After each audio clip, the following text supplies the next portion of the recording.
A black girl is unfairly arrested, accused of a theft she didn't commit. The truth, however, is far more shocking. But 10 minutes later, as secrets unravel, the accusers find themselves begging for her forgiveness. What brought them to their knees?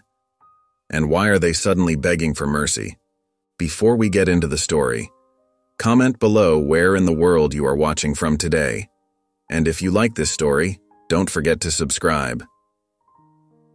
The bell above the door chimed as Terry walked into James Family Market. The morning sunlight streamed through the large front windows, highlighting neat rows of products and freshly mopped floors. Robert James stood behind the counter, organizing receipts with careful attention. "Good morning," Robert said warmly, looking up with a welcoming smile. "You must be Terry." Terry's footsteps faltered. His eyes widened slightly as he took in Robert's appearance. The friendly hand Robert extended hung in the air between them. "Yes, that's me," Terry replied stiffly, keeping his hands at his sides. He glanced around the store, his jaw tightening. Robert slowly lowered his hand but kept his professional demeanor. "Please, come to my office. We can discuss the position there." In Robert's small office, Terry sat rigidly in the chair across from the desk. His responses to Robert's questions were short and clipped.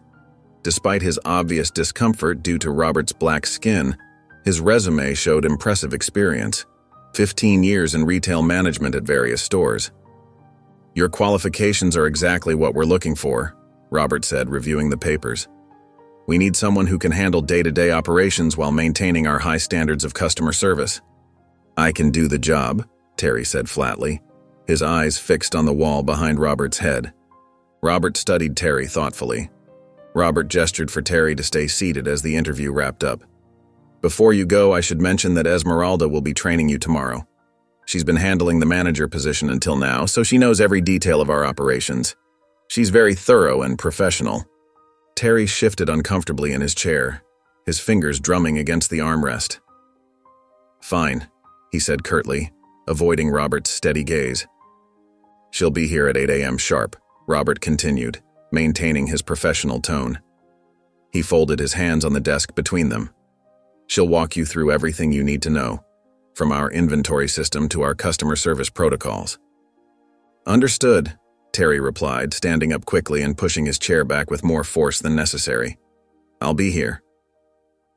The bell chimed again as Terry pushed through the front door, stepping into the warm afternoon air that carried the scent of freshly cut grass from a nearby lawn. His shoes clicked against the cracked sidewalk as he began his walk home, his mind churning with conflicted thoughts and barely contained frustration. "Working for them," he muttered under his breath, shoving his hands deep into his pockets until the fabric strained. But then her wife, Angie's face flashed in his mind. Her pale complexion, the dark circles under her eyes like bruises, the way she tried to hide her pain with a brave smile that never quite reached her eyes. The medical bills were piling up on their kitchen table, a mountain of white envelopes with red, urgent stamps across them. The insurance barely covered half of what they needed, leaving impossible gaps in their budget. Last week, the hospital had called about overdue payments, their voicemail messages becoming increasingly stern. Terry closed his eyes briefly, remembering how Angie had gripped his hand during her last treatment, trying not to cry as the nurses hooked up another IV. "I don't have a choice," he whispered to himself, his jaw clenching tight. The salary Robert offered was better than anything else he'd found in months of searching through want ads and online job boards. It would cover Angie's treatments, maybe even some of their backlogged bills that kept him awake at night. Lost in his thoughts, Terry rounded a corner and collided with a young girl, probably in her late teens. Both of them stumbled, and Terry caught himself against a lamppost, his palms scraping against the rough metal. Looking up, he saw the young black girl regaining her balance, her purse swinging wildly on her shoulder. His face twisted with anger, old prejudices rising like bile in his throat. "Watch where you're going," he spat, his voice harsh in the quiet street. "Can't you people ever pay attention? Always walking around like you own the place?" The woman turned back, surprise and hurt flickering across her face as Terry continued his tirade, her hand clutching her purse tighter. "Just like the rest of them," he sneered, brushing off his jacket aggressively, as if her touch had left a stain. taking up space where you don't belong. This used to be a decent neighborhood." The woman's shoulders stiffened at his words, her back going ramrod straight. She opened her mouth as if to respond, but then pressed her lips together, shook her head slightly with a mixture of pity and disgust, and walked away with deliberate steps. Terry watched her go, his anger still simmering beneath the surface. He straightened his jacket with sharp, jerky movements and resumed his walk home, trying to push down the gnawing feeling in his stomach that told him he'd gone too far, that he was becoming something even he didn't want to recognize. The next morning, Terry arrived at the store precisely at 8, adjusting his tie nervously as he pushed through the front door. The familiar chime announced his entrance, echoing through the quiet store, and he found Robert arranging a seasonal display near the front counter, carefully stacking colorful boxes of merchandise. "Good morning, Terry," Robert said warmly, setting down a cardboard box of new inventory. "Ready for your first day? We've got quite a bit to cover." Terry nodded stiffly, his hands clasped tightly behind his back. "Yes, sir." The words felt strange and bitter in his mouth, addressing a black man as "sir," but he thought of Angie lying in her hospital bed and forced himself to maintain a professional demeanor. His mortgage payment and Angie's medical bills flashed through his mind. "Excellent. Let me call Esmeralda. She's in the back office preparing some training materials for you." Robert turned toward the storage area, raising his voice slightly. "Esmeralda, honey, Terry's here." The sound of measured footsteps approached from the back room, and Terry's stomach dropped like a stone as a familiar figure emerged.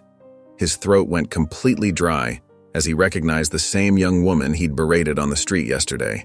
She wore a crisp white blouse and neatly pressed black slacks, her expression carefully neutral as their eyes met across the store floor. Terry felt the color drain from his face, leaving him lightheaded. His hands, still locked behind his back, began to sweat profusely. Esmeralda's posture stiffened slightly at the sight of him, but she maintained her professional composure, showing no outward sign of their hostile previous encounter. The silence stretched between them like a rubber band pulled too tight, threatening to snap at any moment. Robert glanced between them with growing concern, his brow furrowing slightly at the palpable tension crackling in the air. "Everything all right?" Robert asked carefully, looking from his daughter to Terry and back again.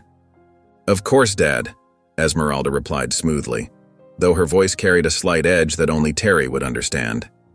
"I have all the training materials ready in the office. We can start right away." Robert nodded slowly, still sensing something off but choosing not to press the issue. "Well then, I'll leave you to it. Terry, Esmeralda will show you everything you need to know about running the store. She's been doing this job for years, so you're in good hands. She knows this place inside and out." "Right," Terry managed to say, his collar suddenly feeling too tight around his neck. "Thank you." The words came out slightly choked. "Follow me, please," Esmeralda said professionally, gesturing toward the back office. Her face remained impassive, but her dark eyes held a quiet challenge that made Terry's skin crawl with shame and regret. Every step toward the office felt like walking to his own execution. As Robert disappeared into the stockroom, Esmeralda opened a well-worn blue binder filled with neatly organized papers, each section clearly labeled with colorful tabs. "Let's start with the opening procedures," she said professionally, her voice steady and clear, maintaining the same composure she'd shown since morning. "Each morning Wait," Terry interrupted, his voice tight with discomfort, his hands fidgeting with the sleeve of his shirt. "About yesterday. I'm sorry for what I said. It was—" He trailed off, unable to find the right words, his face flushed with a mix of shame and lingering prejudice. Esmeralda looked up from the binder, her expression neutral but her eyes revealing a hint of understanding. "Don't worry about it," she said simply, before returning to the training materials with practiced efficiency. "As I was saying, the morning procedures start with—" Throughout the day, Esmeralda walked Terry through every aspect of the store's operations, from the detailed inventory system to the cash register protocols, from customer service policies to emergency procedures. She demonstrated each task with patience and precision, answering his questions without hesitation. Terry absorbed the information, surprised by how thoroughly organized everything was. noting the careful attention to detail in every procedure. As the sun began to set and closing time approached, casting long shadows through the store windows, Terry gathered his belongings, ready to head home to Angie. Robert and Esmeralda appeared from the back office carrying what looked like containers of home-cooked food, the warm aroma of herbs and spices filling the air. "Terry," Robert called out warmly, holding up one of the containers. "We always have extra dinner. Would you like to take some home? Esmeralda made her famous chicken stew today. It's her mother's recipe." Terry's stomach churned at the thought, his jaw clenching involuntarily. He looked at the containers, then back at their smiling faces, fighting the urge to recoil. "No, thank you," he said stiffly, grabbing his coat and pulling it close. "I need to get home to my wife." As he walked down the darkening street, Terry's mind raced with disgust, his shoulders tense and rigid. Share their food?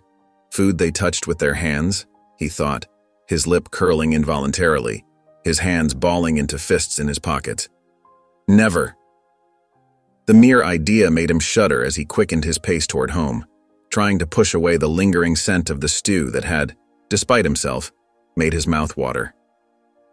Days went by and Terry settled into his routine at the department store.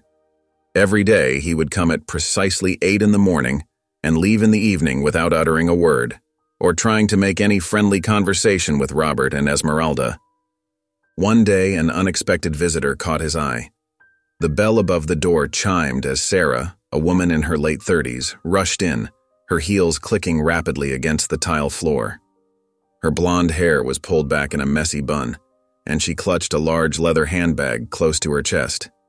"Excuse me," she said breathlessly, approaching the front desk where Terry sat reviewing inventory sheets. "Would you mind keeping my bag behind the counter while I shop? It's too heavy to carry around." Terry looked up, noting her expensive-looking dress and manicured nails. "Of course, ma'am," he replied, reaching out to take the bag.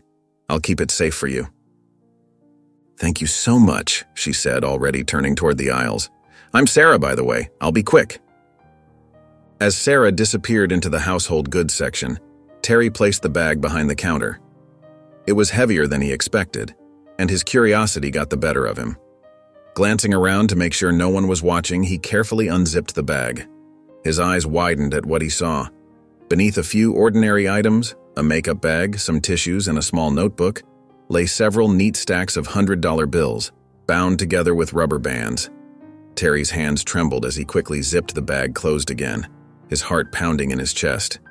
He tried to focus on his work, but his eyes kept darting to the bag tucked away behind the counter.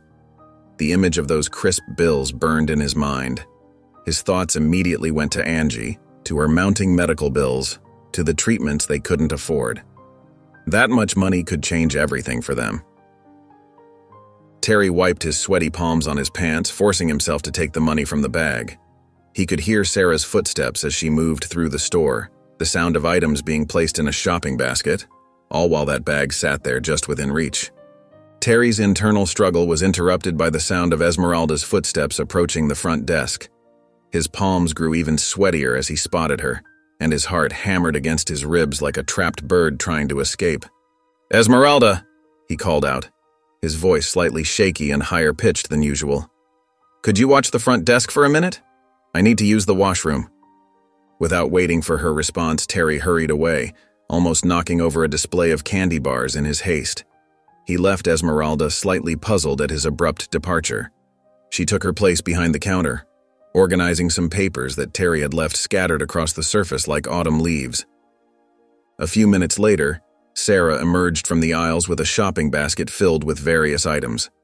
Her confident stride faltered when she saw Esmeralda at the counter, her heels clicking to an uncertain stop on the linoleum floor. Her lips tightened into a thin line as she approached, her perfectly manicured fingers gripping the basket handle until her knuckles turned white. "Where's my bag?" Sarah demanded, her voice sharp enough to cut glass. "The man who was here before, where is he?" "Your bag is right here, ma'am," Esmeralda replied professionally, reaching for the leather handbag behind the counter. The expensive designer logo gleamed under the fluorescent lights. Sarah snatched it quickly, clutching it close to her chest as if someone might try to steal it again. Her eyes darted around the store like a cornered animal, Where's the owner? The man who was here before? Oh, you mean Terry? Esmeralda's voice remained calm despite Sarah's obvious hostility, steady as a lighthouse in a storm. He's our store manager. My father and I actually own the store. Sarah's expression shifted from surprise to barely concealed disgust, her features twisting as if she'd tasted something bitter. She took a step back, leaving her shopping basket on the counter, items tumbling against each other. I see, she said coldly, her tone sharp as winter frost. Without another word, she turned and strode toward the exit, her heels clicking rapidly across the floor, the bell chiming harshly as she pushed through the door with enough force to make the glass rattle. Sarah stepped out into the parking lot, her hands trembling as she opened her purse. Her eyes widened in horror as she rifled through its contents, tossing aside tissues and old receipts. The thick envelope of cash was gone. Without a moment's hesitation, she whipped out her phone and dialed 911, her fingers jabbing at the keypad. Emergency services? Yes, I need police at the department store immediately. I've been robbed. Her voice shook with anger and panic. That girl in there, she stole my money. Please hurry. Within minutes, 2 police cruisers pulled into the parking lot, their lights flashing against the storefront windows. Sarah rushed to meet them, her heels clicking against the asphalt as she pointed frantically at the store entrance. She's in there, the black girl behind the counter. She took my money, I'm sure of it. Esmeralda looked up in confusion from reorganizing receipt paper as Sarah burst back through the door with 2 police officers, their hands resting cautiously on their belts. The bell above the door jangled violently with their entrance. That's her! Sarah shouted, her finger jabbing the air, her face red with emotion. Arrest her, officer! She stole thousands of dollars from my purse. I demand you do something. The older of the 2 officers, his badge reading Martinez, stepped forward calmly, his weathered face showing years of experience with similar situations. Ma'am, he addressed Sarah, keeping his voice steady and professional. Please tell us exactly what happened. I came in to shop, left my purse at the counter. When I came back, she was there, and now my money's gone. Sarah's voice grew shriller with each word. Officer Martinez pulled out his notepad, his pen poised above the paper. And how much money are we talking about? Sarah's mouth opened, then closed like a fish out of water. Her face flushed a deeper shade of red, spreading down her neck. About $20,000. Over in the washroom, Terry's heart hammered against his ribs as he emerged from the employee restroom, the stolen money feeling like lead in his backpack. Guilt made each step heavier than the last. He had just turned the corner toward the front desk when he froze mid-step. Through the store's front windows, he caught sight of the flashing red and blue lights. 2 police cruisers sat in the parking lot, their presence like an accusing finger pointed directly at him. His mouth went dry, tongue sticking to the roof of his mouth. The lady must have discovered the missing money sooner than he'd expected. The thought sent ice through his veins. Sweat beaded on his forehead as he quickly backpedaled, nearly knocking over a display of canned goods. Several cans wobbled precariously, but thankfully stayed put. Think, he muttered under his breath, his eyes darting around frantically like a cornered animal. The employee entrance at the back of the store suddenly seemed like his only lifeline, his one chance at escape. Terry crouched low, using the aisles as cover while he made his way toward the back. The voices from the front of the store grew louder. He could hear Sarah's shrill accusations and the measured tones of the police officers. Each word made him flinch even though he couldn't make out what they were saying. The back door was just ahead now. Terry's trembling hands fumbled with the push bar, his sweaty palms slipping on the metal. With a final glance over his shoulder, he shoved the door open and burst into the alley behind the store. The cool air hit his face as he broke into a run, his backpack bouncing against his spine with each desperate stride, the stolen money inside feeling heavier with every step. His footsteps echoed off the brick walls of the alley as he fled, leaving behind the store, the police, and most importantly, the evidence of his crime. But he couldn't outrun the crushing weight of what he'd just done, or the knowledge that he'd betrayed the trust of people who had given him a chance despite everything. Just then, Robert rushed to the front of the store, his normally calm demeanor tinged with concern as he saw the police officers questioning his daughter. His heart pounded as he quickened his pace, protective instincts kicking in. "What seems to be the problem here, officers?" Sarah pointed an accusing finger at Esmeralda, her face flushed with anger. "She stole money from my bag. I had $20,000 in there." "That's absolutely not true," Robert said firmly, stepping closer to his daughter. His eyes showed both hurt and determination as he faced the accuser. "We have security cameras in the store. Why don't we review the footage together? That should clear things up quickly." The officers exchanged glances and nodded, their expressions professional but interested. "That would be helpful, sir," the taller officer said, adjusting his badge. Robert led them to the small office in the back where a monitor displayed feeds from several cameras. The room smelled of coffee and paper, cramped with the 5 of them inside. His fingers moved quickly over the keyboard, rewinding the footage to when Sarah first entered the store, the familiar clicks filling the tense silence. They watched as Sarah approached the front desk where Terry sat. The camera angle showed the store aisles clearly, but the desk area was just at the edge of the frame.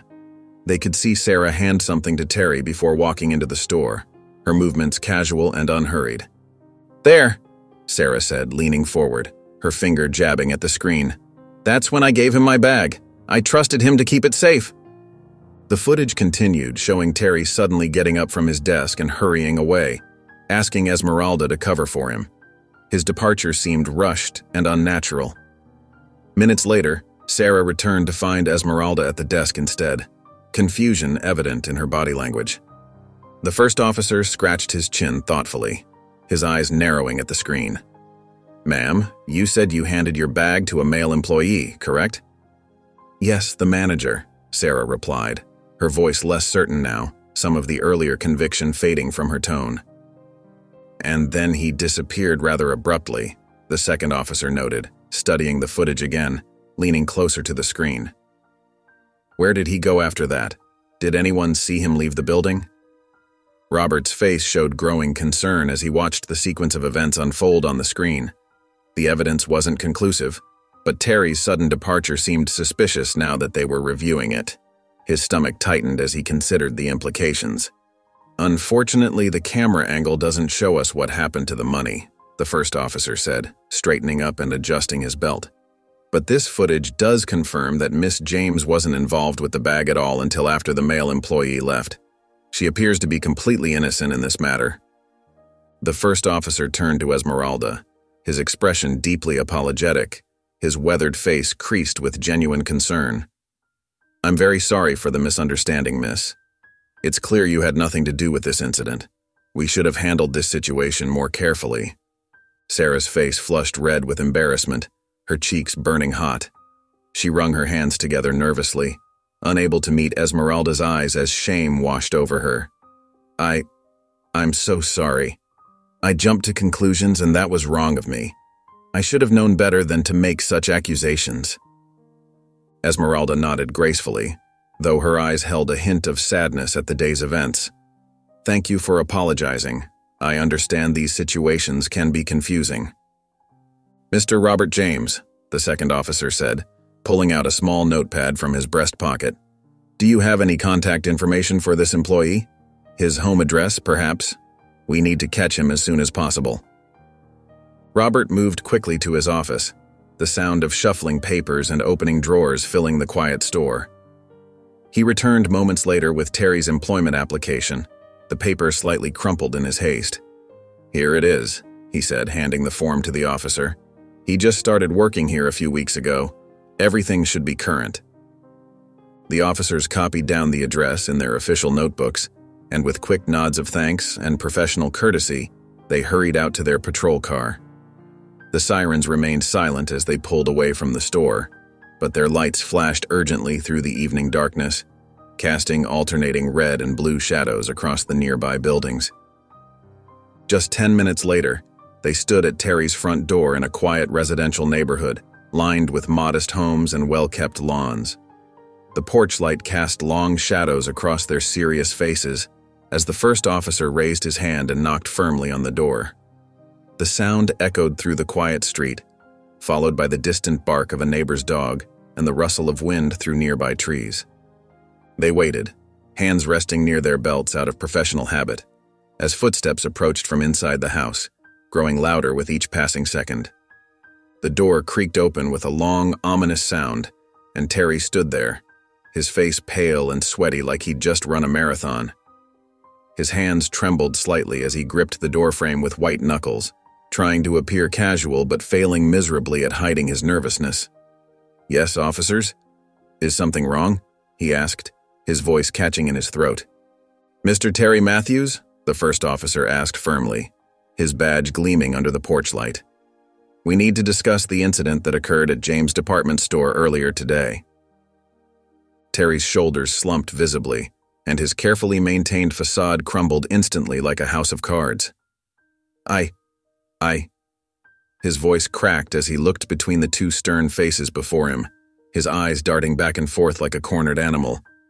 "Sir, we have reason to believe you took money from a customer's bag today," the second officer stated directly, his notepad already in hand.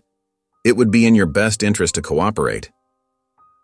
Terry's legs seemed to give out beneath him, and he leaned heavily against the doorframe, his breathing becoming shallow and rapid. "Please," he whispered, his voice breaking with emotion. "I'm sorry. I'm so sorry. My wife, she's sick. And the medical bills." Tears welled up in his bloodshot eyes as the weight of his actions crashed down on him like an avalanche. "The money, sir," the first officer pressed, his tone leaving no room for argument or excuses. With violently shaking hands, Terry reached for his worn backpack near the door and pulled out the crumpled bundle of cash.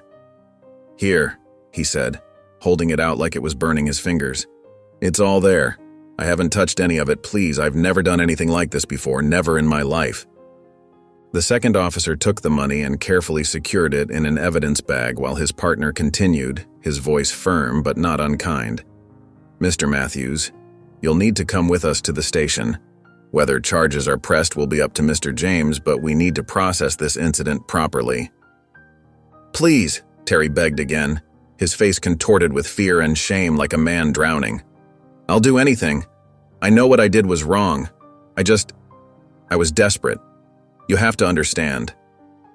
The officers exchanged knowing glances before the first one spoke again. "That's not for us to decide, sir. Mr. James and his daughter will be meeting us at the station. For now, you need to come with us." Terry hesitated at the doorway, looking back at Angie as she sat slumped on the edge of their worn-out couch, her breath shallow and eyes weary. Her skin had a pallor he hadn't noticed before, a reminder of how thin illness had worn her down. Angie managed a weak smile, trying to mask the concern in her eyes. "What's going on, Terry?" It's just a small work thing," he said, struggling to keep his voice steady as he glanced at the officers waiting outside. "I'll handle it, don't worry. There's some money in the dresser if you need anything while I'm gone, okay?" Angie nodded slowly, but her hand trembled as she reached out. "You'll be back soon, won't you?" Terry forced a smile, masking his own dread as best he could. "Yeah. Just hold tight. I'll be back." But as he stepped outside with the officers, he felt the weight of leaving her behind, her frail form lingering in his mind as he climbed into the patrol car, realizing just how fragile everything he held dear had become.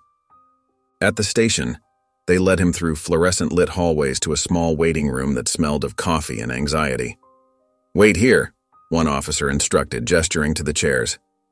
"Mr. James and his daughter Esmeralda are on their way." Terry sank into a hard plastic chair, his hands clasped tightly in his lap until his knuckles turned white, waiting for the arrival of the people he had wronged. People who now held his fate in their trembling hands. The clock on the wall ticked away mercilessly, each second feeling like an eternity. The police station door swung open with a bang and Robert James strode in with purpose, his usually calm demeanor replaced by barely contained anger. His fists were clenched at his sides, knuckles white with tension. Esmeralda followed close behind, her face etched with disappointment and hurt. The moment Robert's eyes landed on Terry, something snapped inside him, like a dam finally breaking under too much pressure. In 3 quick steps, Robert crossed the fluorescent-lit room and grabbed Terry by his collar, yanking him up from his uncomfortable metal chair. "How dare you?" he growled, his voice trembling with rage that seemed to radiate from his entire body. "You tried to frame my daughter? After we gave you a job? After everything we did for you?" "Dad, please!" Esmeralda's voice cut through the tension like a knife. She placed a gentle but firm hand on her father's arm, her touch carrying years of mutual understanding. "Let him go. This isn't the way. We're better than this." Robert's grip loosened and Terry slumped back into his chair, looking smaller than ever. His eyes were red and puffy from crying, his shoulders hunched in shame, his wrinkled uniform shirt a testament to his distress. "Why?" Robert demanded, stepping back but maintaining his stern gaze, years of disappointment evident in his expression. "We gave you a job when nobody else would. We trusted you. We welcomed you into our family business. Why would you do this to us?" Terry's lips quivered as he spoke, his voice barely above a whisper, cracking with emotion. "My wife, Angie. She's so sick. The medical bills keep piling up and I just couldn't see another way out." He wiped his eyes with the back of his trembling hand, unable to meet Robert's gaze. "The debt collectors won't stop calling. I'm drowning. And I just..." His voice cracked completely. "Please, Mr. James. I know I messed up, but please don't press charges. I can't leave Angie alone. She needs me." Robert's expression remained hard as stone, though a flicker of understanding crossed his face. "We all have struggles, Terry," he said firmly, each word weighted with personal experience. "You chose to handle yours by taking advantage of someone who trusted you. I know the pain of losing a loved one, but that doesn't justify stealing from someone else's family. It doesn't make it right to hurt my daughter." Terry's face crumpled as Robert turned to the waiting officer, who had been watching the scene unfold with professional detachment. "I'm pressing charges," Robert declared, his voice heavy but determined, the words clearly paining him despite his resolve. He needs to face the consequences of his choices. The officer nodded and began the formal process, pulling out forms and reaching for his pen. Terry buried his face in his hands as the reality of his situation sank in. 1 year in jail, away from Angie, all because of one desperate decision that had seemed like his only option at the time. The prison cell felt like a cage of bitter irony to Terry. The gray concrete walls seemed to close in on him daily, made worse by the fact that his cellmate, Marcus, was also black.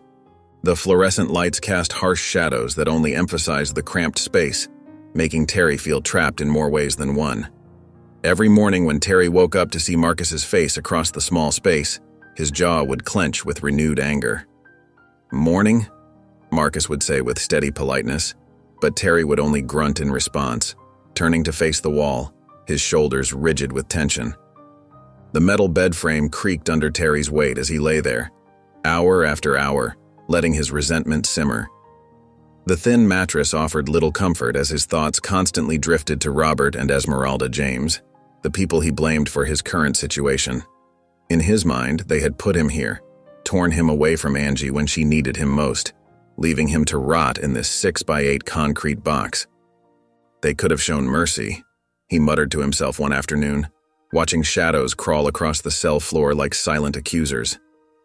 They knew about Angie. They knew why I did it. His fingers curled into fists, knuckles white with tension, nails digging half-moons into his palms. During yard time, Terry would pace the perimeter fence like a caged animal, plotting imaginary scenarios of revenge. The chain link rattled in the wind as he walked, matching the rhythm of his angry thoughts. He'd picture himself returning to their store, making them feel the same helplessness he felt now. The thoughts gave him a twisted comfort, something to hold on to during the endless succession of identical days marked only by mealtimes and head counts. Letters from Angie arrived weekly, each one describing her deteriorating health, her struggle to manage alone. Her usually neat handwriting had become shaky, matching her declining condition. Every word felt like a knife twisting in Terry's gut, fueling his hatred toward the James family. If they had just looked the other way, shown some understanding, he could be with his wife now instead of counting ceiling tiles in a prison cell, and memorizing the daily routines of guards.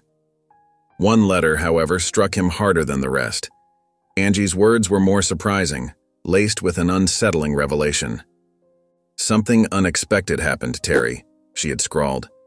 "Robert reached out to me, can you believe it? He's been sending a little money to help with the bills. And his daughter, Esmeralda, visits sometimes too. She brings groceries, asks if I need anything. They're really looking out for me." Terry's fists clenched as he read the words, his mind twisting them into a bitter narrative. "They think they're so much better than me," he thought, resentment simmering. "Helping Angie like that. They must think they're the heroes here, as if that makes up for what they did to me." Each line felt like salt in a wound, feeding the poison inside him. "They think they're so much better than everyone else," he would whisper in the dark, lying awake while Marcus snored softly across the room, the sound grating on Terry's already frayed nerves. "Acting all high and mighty with their family business." The words tasted bitter in his mouth, but he savored them anyway, letting them feed the darkness growing inside him like a poisonous vine. As weeks bled into months, Terry's anger became his constant companion, more faithful than any friend. He marked off calendar days with sharp, angry strokes that sometimes tore through the paper, each X representing another 24 hours of festering hatred. 1 year later, the day of his release finally arrived. The spring sun felt harsh on Terry's face as he stepped out of the prison gates, a year older, but not necessarily wiser. His backpack felt light with just a few belongings, but his heart was heavy with bitterness. The world seemed to have a sharper edge now. Every face he passed on the street a potential enemy. The sound of traffic and everyday life felt alien after months of rigid prison routines. He walked down the cracked sidewalk, his shoes scuffing against the concrete, when he noticed an elderly woman struggling with a paper grocery bag. The bag was bulging, threatening to split at any moment, its brown paper straining against the weight inside. Terry kept walking, his jaw set tight, determined to mind his own business. He'd learned the hard way that getting involved only led to trouble. Suddenly, there was a small gasp and the sound of something hitting the pavement. Several red apples rolled across the sidewalk, one making its way onto the street. The woman let out a soft, "Oh dear," her voice trembling slightly. A few passers-by glanced her way but kept moving, their faces a blur of indifference. As he watched the apples roll across the pavement, Terry's hand instinctively went to his pocket, searching for his phone. Ignoring the scene before him, he dialed Angie's number, pressing the phone close to his ear as he turned away from the woman's small cries of dismay. After a few rings, Angie's frail voice came through, hoarse but laced with relief. "Terry?" "Yeah, it's me," he replied, his voice low, hardened by the months away. "I'm out. I'll catch the bus and be there by morning. Just, try to get some rest till then." There was a pause before Angie spoke again, a mixture of weariness and hope in her tone. "All right, Terry. I'll have breakfast ready." "Don't worry about that," he muttered, trying to sound casual, though the thought of her pushing herself weighed heavily on him. "I'll be there soon." As he ended the call, he looked down the street toward the bus station. He could see the woman still struggling with her groceries, one last apple sitting a few feet away. "Here," he muttered, holding them out to her, avoiding direct eye contact. The woman's face lit up with a warm smile that caught Terry off guard. Her eyes crinkled at the corners, radiating genuine kindness. "Thank you, young man," she said, her voice gentle and grateful. "I'm Clara, and I live just around the corner. Would you mind helping me carry these? These old arms aren't what they used to be." Her weathered hands clutched the torn bag closer to her chest. Terry shifted uncomfortably, looking down the street. He wanted to say no, to walk away, but something in Clara's gentle demeanor made it difficult to refuse. "Fine," he said curtly, taking the heavy bag from her arms. The paper crinkled under his grip as he adjusted his hold. They walked together, Clara maintaining a steady pace despite her age. The bag was indeed heavy, filled with canned goods and fresh produce. Terry noticed Clara glancing at him occasionally, but her gaze held no judgment, just quiet appreciation. The spring breeze carried the scent of blooming flowers from nearby gardens. "It's just this way," Clara said, pointing to a small blue house with white trim and a well-tended garden. Not far now. The house stood out among its neighbors, its neat appearance speaking of careful maintenance and pride of ownership. Terry stepped into Clara's home, the wooden floors creaking softly beneath his feet. The house smelled of fresh bread and something floral, maybe lavender or jasmine. Despite his reluctance, there was something inviting about the space with its worn but well-kept furniture and sunlight streaming through delicate lace curtains. Family quilts draped over the backs of chairs added splashes of color to the cozy room. "Make yourself comfortable," Clara said, gesturing to a small kitchen table while she busied herself with the kettle. "I always enjoy having company for afternoon tea.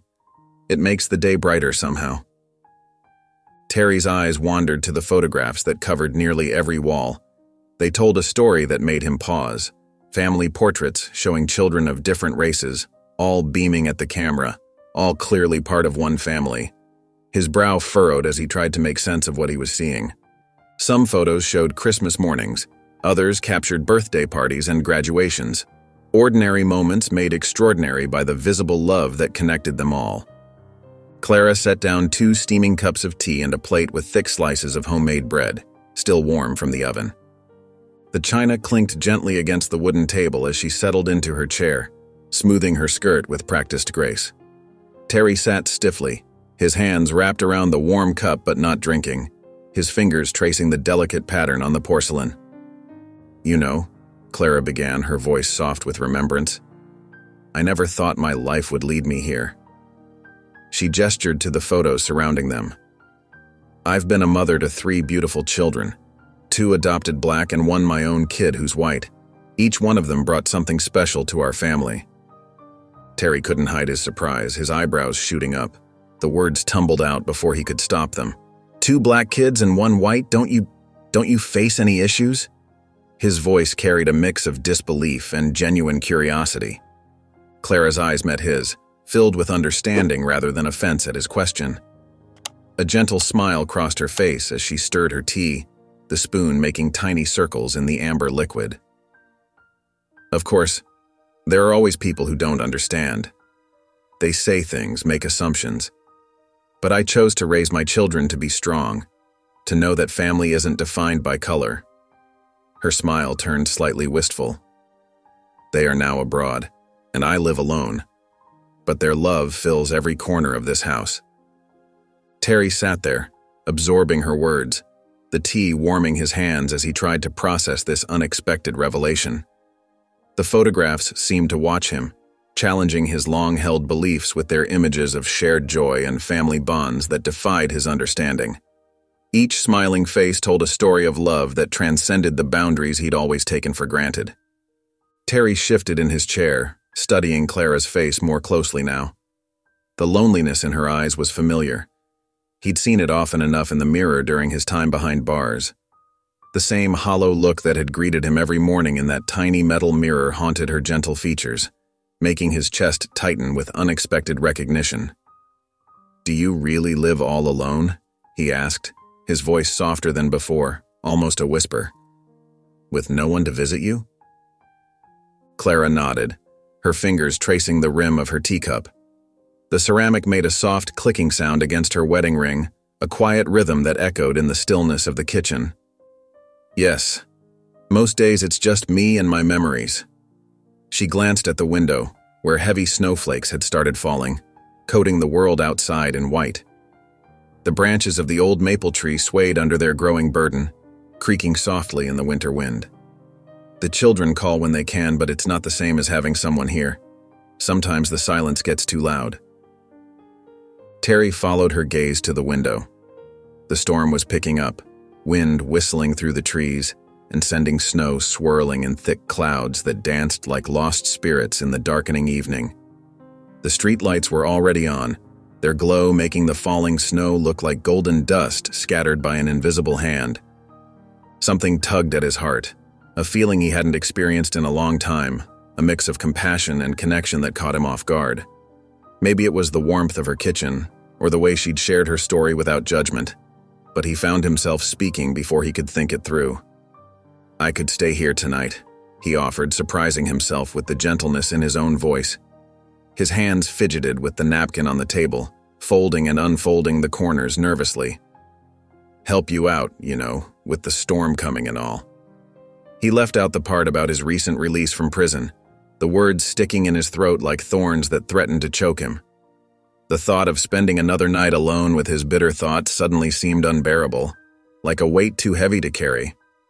Clara's face brightened, the corners of her eyes crinkling with genuine pleasure. The shadows of loneliness lifted from her features like morning mist dissolving in sunlight. "That would be wonderful," she said, reaching across the table to pat his hand. Her touch was gentle, motherly, carrying decades of comfort in its warmth. "I have a spare room upstairs, and it would be nice to have company during the storm. We could share breakfast in the morning." The simple gesture of her hand on his, warm, accepting without hesitation, made something shift inside Terry's chest. It felt like a key turning in a rusty lock, opening a door he'd thought permanently sealed. Here was someone who didn't know his past, his mistakes, his prejudices, offering him kindness without question or condition. The warmth of her kitchen and her genuine smile made him feel, for the first time in years, like he might have found a safe harbor in this storm of his life.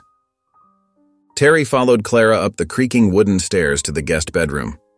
The room was small but cozy, with a patchwork quilt spread across the bed and curtains that swayed gently in the draft from the window. A small dresser stood in one corner, its surface adorned with a delicate doily and a ceramic lamp that cast a soft, warm glow across the faded wallpaper. The air smelled faintly of lavender and old wood. "Thank you," he said softly, genuinely touched by her hospitality. "This means a lot." After Clara bid him good night with a gentle smile and a pat on his shoulder, Terry sat on the edge of the bed, listening to the wind howling outside. The storm had intensified, rattling the window panes and sending shadows dancing across the walls like restless spirits. Rain pelted against the glass in angry bursts. Despite the warmth of Clara's welcome and the room's comfortable atmosphere, his thoughts drifted back to darker territory, like poison seeping into clear water. He lay back on the bed, staring at the ceiling where moonlight created shifting patterns through the swaying tree branches outside. The mattress creaked softly beneath his weight. Robert and Esmeralda's faces floated in his mind, stoking the embers of his resentment. His jaw tightened as memories of the jail cell flooded back, the cold metal bars, the echoing footsteps, the humiliation. "They put me in jail," he muttered under his breath, his hands clenching into fists against the soft bedding. "They ruined my life." The peaceful quiet of Clara's house, with its subtle creaks and familiar settling sounds, felt at odds with the storm of revenge brewing in his mind. As he pulled the handmade quilt over himself, feeling its warm weight and running his fingers over the worn fabric, a plan began taking shape. He would wait until late at night, when the streets were empty and dark, nothing but streetlights casting yellow pools on wet pavement. Then he'd throw rocks through their store windows, spray paint their walls, destroy their property piece by piece until nothing remained untouched. The thought brought a grim smile to his face as his fingers traced the quilt's intricate stitching, each careful stitch a reminder of the care someone had once put into making it. "That'll teach them," he whispered into the darkness, his voice barely audible above the storm. "A few nights of this, and they'll know what it feels like to lose something." With these thoughts of vengeance comforting him like a twisted lullaby, Terry drifted off to sleep, the sound of the winter storm masking the soft ticking of Clara's hallway clock and the occasional creak of settling floorboards. Outside, the wind continued its mournful song, branches scratching against the window like skeletal fingers.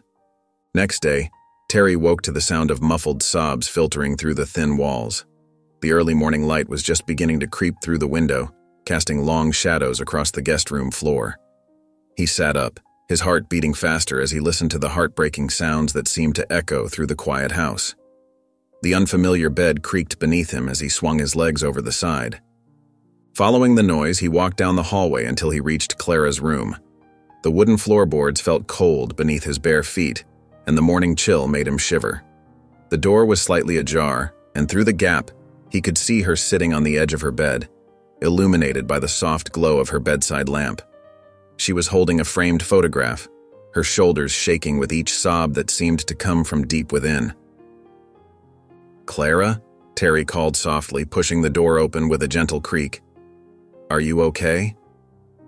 She looked up, tears streaming down her weathered face, leaving glistening trails in the dim light. In her trembling hands was a photo of a young black man with her same kind smile, the kind that could light up a room. The frame was well worn, like it had been held countless times before, its edges smooth from years of loving touches. "You said your children were abroad," Terry said gently, stepping into the room, his feet sinking into the plush carpet. Clara wiped her eyes with the back of her hand, trying to compose herself. "I lied," she whispered, her voice breaking like fragile glass. "Two of them did go abroad, but Marcus, my sweet Marcus, he stayed here with me. He said someone needed to look after his mama." Fresh tears spilled down her cheeks as she traced her son's face in the photograph, her finger lingering on his bright, hopeful smile. "What happened?" Terry asked, though something in his gut told him he already knew. The weight of dread settled in his stomach like a stone. "He was walking home one night." Clara's voice trembled, each word seeming to cost her dearly. "Some men, they saw him and—" She couldn't finish the sentence. Her whole body shook with grief, the photograph quivering in her hands. "They killed my boy, just because of the color of his skin. They never even knew him, how kind he was, how he volunteered at the shelter, how he always helped elderly Mrs. Peterson with her groceries. He would have given them the shirt off his back if they'd only asked." She looked up at Terry, her eyes filled with both sorrow and wisdom, holding decades of pain and understanding. "People commit mistakes. Terrible mistakes," she said softly, her words hanging heavy in the morning air. "But they rarely think about the effect it will have on their loved ones. Those men who killed my Marcus, did they ever think about the mother who would cry herself to sleep every night? The family they tore apart? The empty chair at our dinner table that would never be filled again?" Terry sat down beside Clara, gently placing a hand on her trembling shoulder. As she wept, something shifted deep inside him, like ice cracking on a frozen pond, sending ripples through his certainties. The weight of his planned revenge suddenly felt different, heavier, more dangerous, almost suffocating. His thoughts turned to Angie, lying sick at home, waiting for him with unwavering faith that he sometimes felt he didn't deserve. What if his revenge plan went wrong? What if he ended up back in jail or worse? The consequences seemed to spiral endlessly in his mind, each possibility darker than the last. The image of Clara, alone with her grief, struck him like a physical blow. Her pain was raw and real, cutting through his defenses like a knife through butter. He could suddenly see Angie in the same position, alone, sick, with no one to care for her, no one to hold her hand through the long nights when pain kept her awake. Would she end up like Clara, clutching photographs and drowning in tears with only memories for company? His chest tightened at the thought, making it hard to breathe, his heart hammering against his ribs. "I'm so sorry about Marcus," he whispered, his voice thick with emotion he couldn't hide anymore. "No mother should have to go through that. No one deserves that kind of pain. It's just not right." Clara nodded, wiping her tears with a tissue. Her hands shook slightly as she folded it carefully, a habit born from years of making do with little. "Thank you for listening, Terry. Sometimes sharing the burden makes it a little lighter.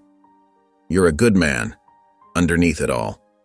I can see it in your eyes."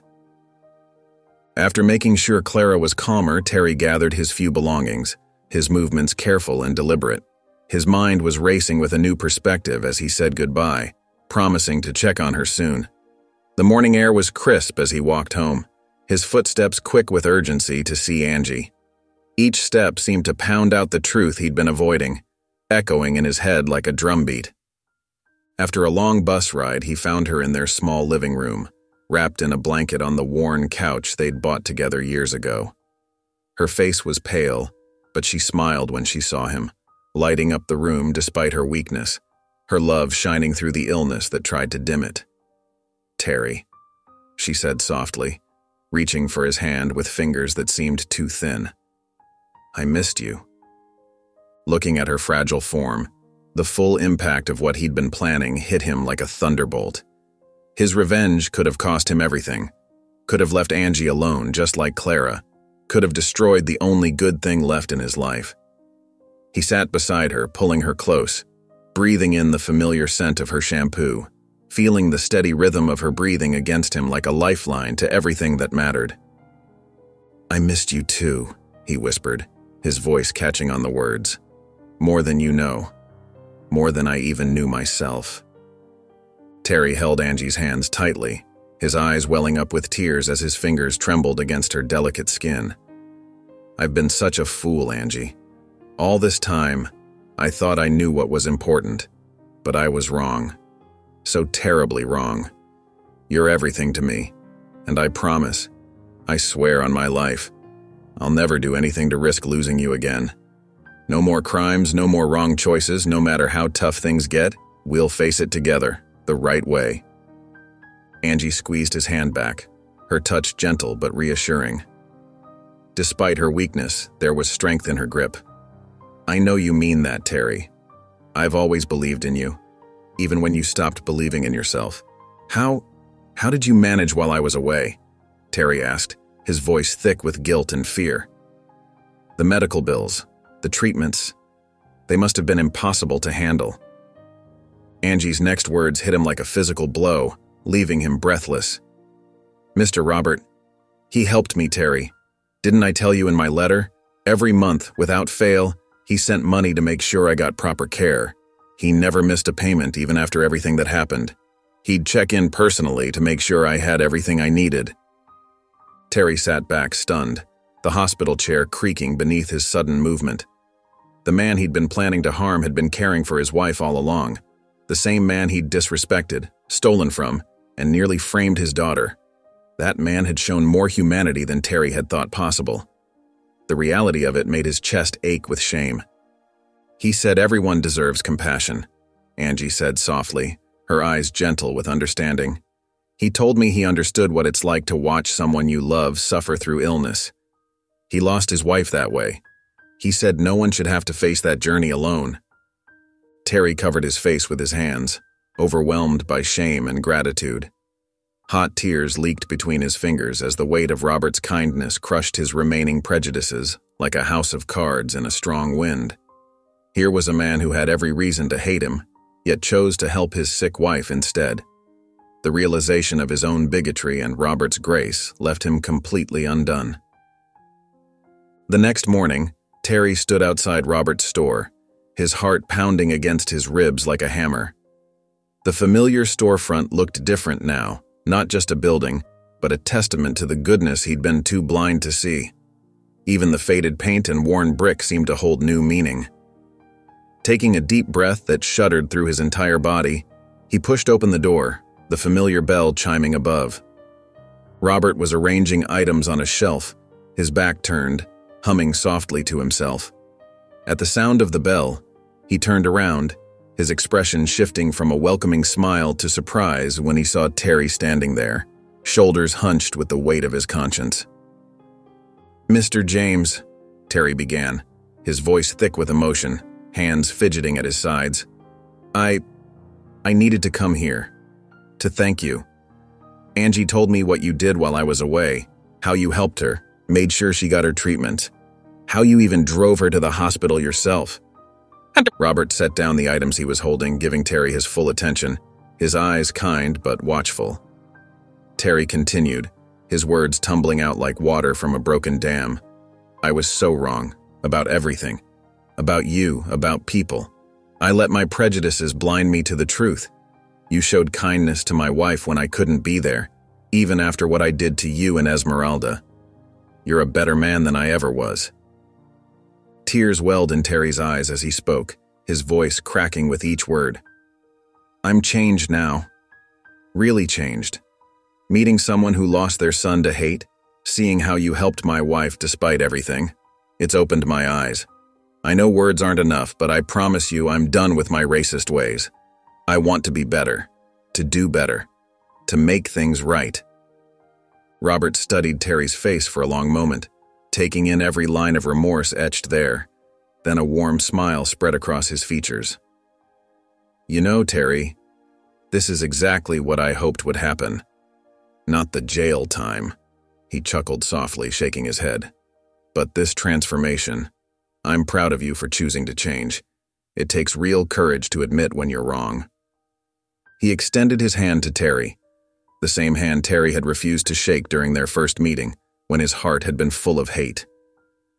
This time, Terry grasped it firmly, tears flowing freely down his weathered face as they shook hands, marking the end of his old ways and the beginning of something new and hopeful.